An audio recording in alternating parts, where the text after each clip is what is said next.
Got that ski done.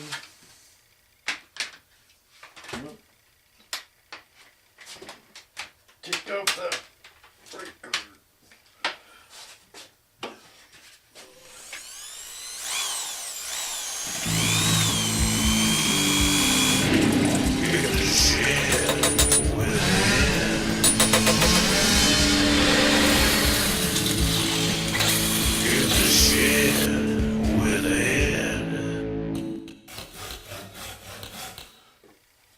Hey YouTubers and friends, how you doing? Excellent, awesome, yeah. I was just finishing up a pair of skis for a guy I do it for every year. I was doing a fine tune and hot wax, but need to get my panning table back to itself so I can do those winter cones. But since I have you here, I might as well tell you about some stuff I have planned for In the Shed with Ed this season. The bald one was talking about the PVC suction nozzle I made, the 2-inch. I'm gonna build another one.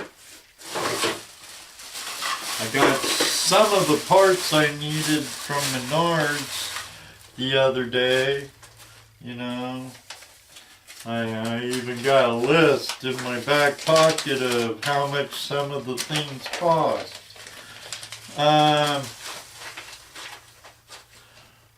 This time, instead, there's the 1 to 2 inch reducer. There's my 45 2-inch.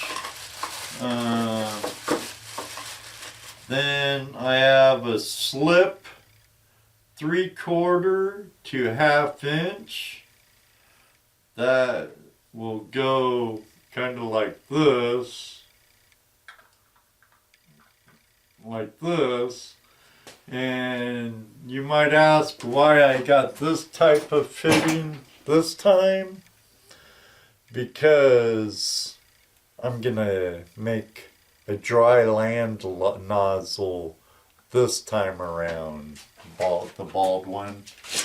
I wish I knew your real name, but I'm gonna get to that. I told you I had to come up with the stuff. I have plenty of 2-inch pipe.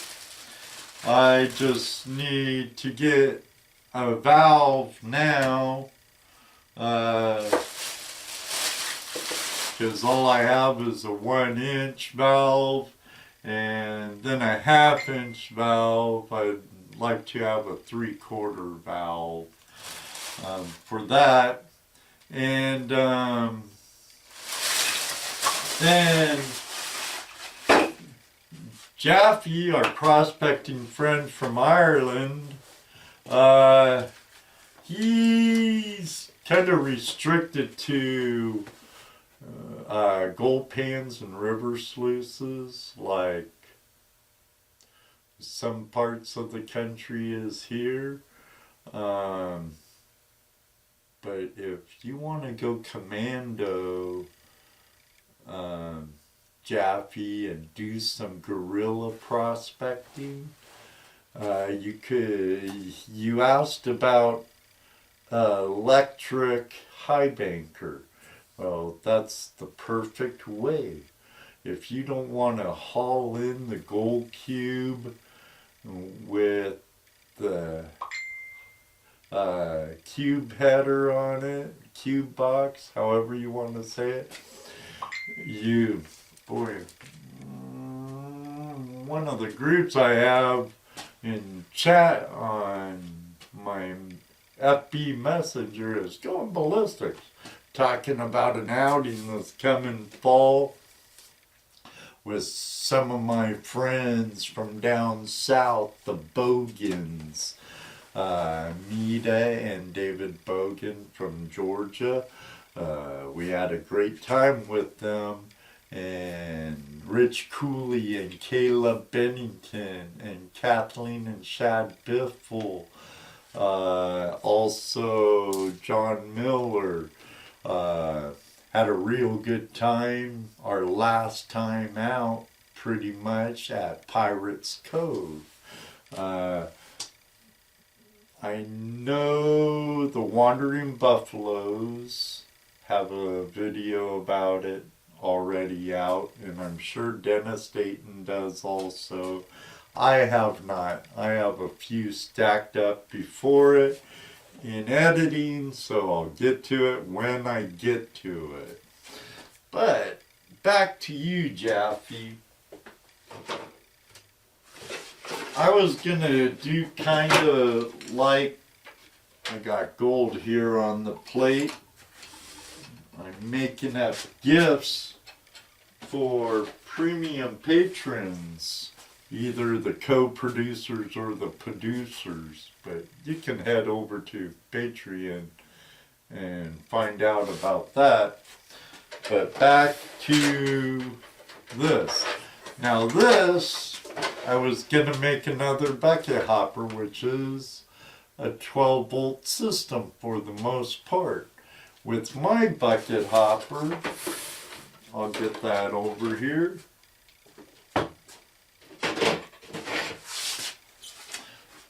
Here's my bucket hopper.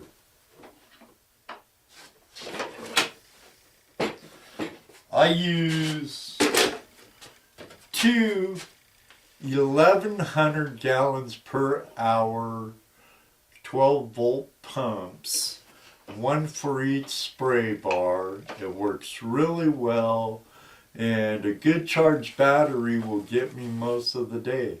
I hear those little jump stations you can get, you know, that has the jumper cables on it or flashlight and that. I hear those do real well if you don't want to lug in a deep cell battery or a tractor battery, boat battery. You know, something deep cell works best. It's always good to have a solar trickle charger with you too. But this, I have the same type of carpet and extended metal down here. This can also work standalone. It can work in a sluice box. Mine works perfect in my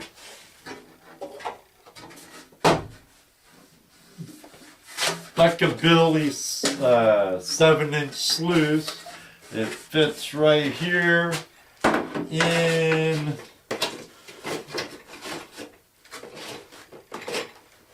the flare, fits right in, and with the real simple stand setup, you have a highbanker right there, 12 volt, silence. You can also use it standalone.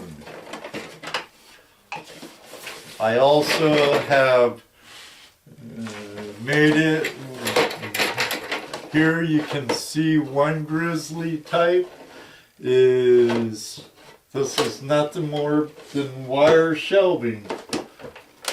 I have a couple of holes on the side, trying to see which side comes out the easiest. Couple of holes on the side and cut that shelving in like that, and that works really good.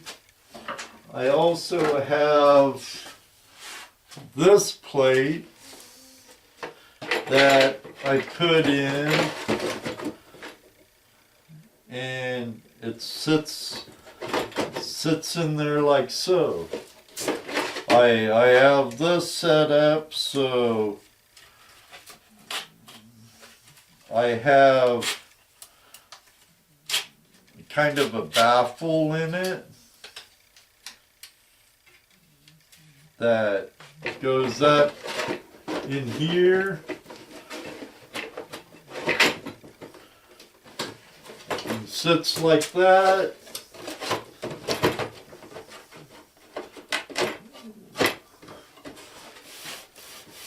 And yeah, have a baffle. It has expanded metal on it. Brings your material back here.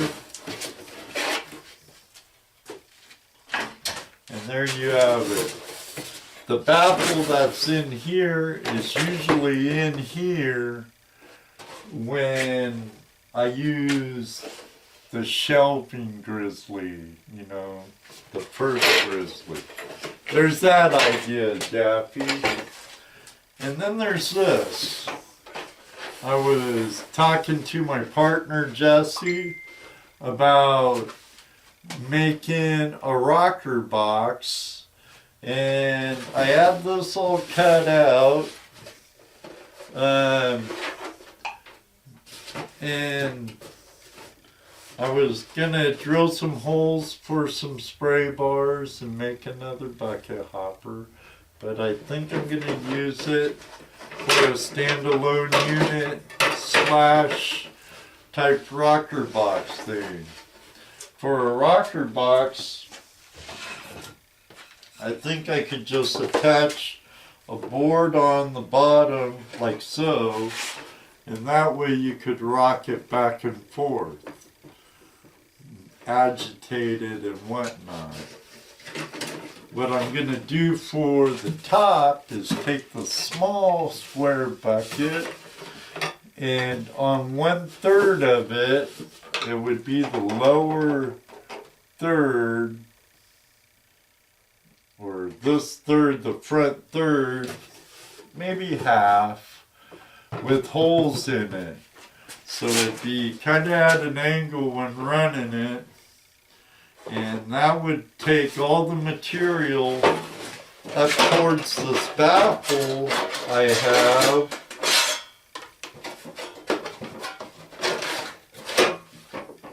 And that would bring it down to my carpet and expanded metal. So there's that.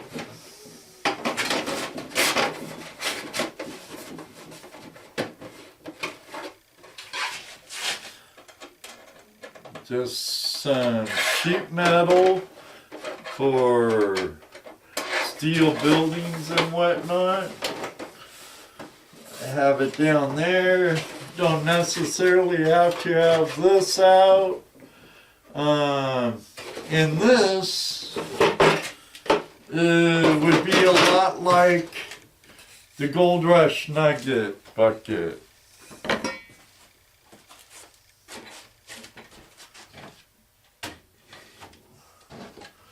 Would be a lot like the Gold Rush Nugget bucket, which could probably be a really good idea where you at. You have classification, fluid bed system, fluid bed trap, and you could just keep on running materials and classify it and go.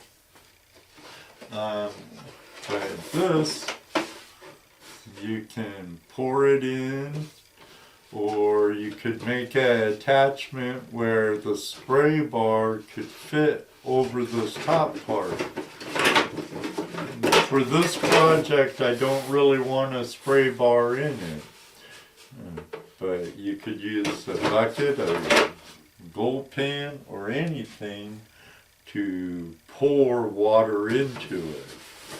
So, on those, I'll show you how I came up with the dimensions and whatnot, and cutting it out, jigsaw and tin snips, and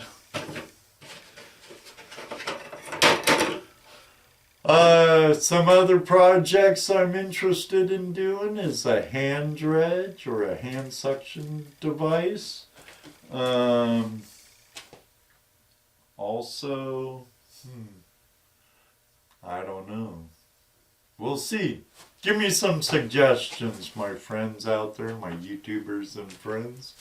But I'm going to get back to work. I want to get my bench back together so I can start panning and stuff some more.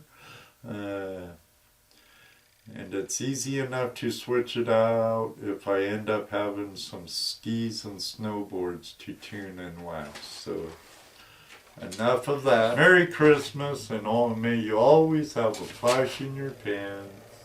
And you know what I say, maybe one day too, I'll see you on the river.